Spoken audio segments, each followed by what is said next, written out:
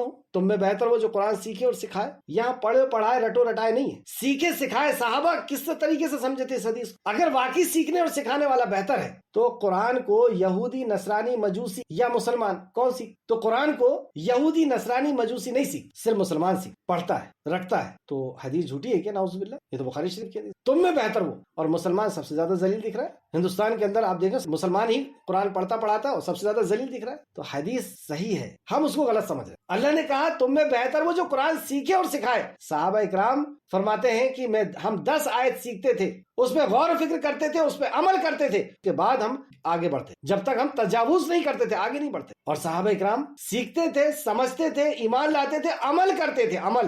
اس لیے اللہ نے دیکھ رہے حدیث تم میں بہتر وہ. واقعی ہم میں بہتر صحابہ ہیں کہ نہیں؟ جو بھی قرآن کو سیکھے گا سکھائے گا، یعنی عمل کی بنیاد پر. اور عمل نہیں ہے تو پھر ابو جہل میں کیا فرق ہے؟ ابو جہل کیوں ہو گیا ابو جہل؟ اس کا بھی نام تو عمر تھا، عمر سے ابو جہل بن گیا. کیوں؟ کیونکہ علم تھا اور عمل نہیں تھا. اور عمر فاروق. آگے چلتے ہیں، بس تھوڑی سی بات پہ میں اپنی بات کو ختم کروں گا. تو ہم میں بہتر وہ ہے جو زیادہ تقوی والا ہے. تو جو علم ہے اس پہ جو عمل کتنا ہے، کتنا ہم اللہ سے ڈر رہے ہیں، اب کوئی نہیں سمجھ. میں بھی نماز پڑھ رہا ہوں، دوسرے بھی نماز پڑھ رہے ہیں، وہ بھی خوبصورت ہے، ہم بھی خوبصورت ہے، وہ بھی پیسے والے، ہم بھی پیسے والے. یا ہم پیسے والے نہیں ہیں، وہ پیسے والے. لیکن اب ہو سکتا ہے کہ وہ جو پیسے والے ہیں وہ اللہ سے زیادہ ڈرنے والے ہوں. وہ سید خان پٹھان ہو سکتا ہے وہی ہو اللہ سے ڈرنے والے، یا وہ نہیں. یہ تکبر کا اگر اس بات پر ایمان ہے کہ یہ میرے رب کا کلام ہے اور میرے رب کے نزدیک جو بہتر ہے وہ بہتر ہے، وہ سچا ہے، وہ صحیح ہے، اور میرے رب کے نزدیک بہتر وہ ہے جو اللہ سے زیادہ ڈرنے والا ہے. اور ہم کسی کا سینہ چیر کے نہیں دیکھ سکتے کہ یہ زیادہ ڈرنے والا ہے یا میں ڈر. تو یہ تکبر ہمارے دل دماغ سے ختم ہو انشاءاللہ. تو اس ورکشاپ میں میرے کو بات کرنی تھی. اصل تو ابلیس نے اپنے آپ کو بہتر سمجھا اپنے گمان کے مطابق. نتیجہ اس نے تکبر کیا اور تکبر نے اسے کفر تک لے گیا. اب نیا پوائنٹ یہاں شروع ہو رہا ہے. اللہ نے ابلیس کے لیے کیا حکم فرما؟ جب اس نے تکبر کیا اور اللہ کے حکم کا انکار کر دیا تو اللہ سبحانہ وتعالیٰ نے اس کے لیے کیا حکم فرما؟ اور جب اس نے حکم سنا کہ میرے لیے یہ حکم ہے کہ میں دربار سے نکال دیا گیا ہوں، میں نیچے پھینک دیا جانے والا ہے، مجھے جہنم، تو اس کو کیا کرنا تھا؟ اس کو سجدہ ریز ہو جانا تھا، رونا گڑگڑانا تھا کہ اللہ مجھے معاف کر دے. لیکن اس نے معافی نہیں. اس کے تعلق سے ہم کل پڑھیں گے انشاءاللہ تعالیٰ کہ اس نے تکبر کیا، کفر کیا، انکار کیا، اللہ کی بات کا نہیں مانا، تو اللہ رب العزت نے اسے کیا کہا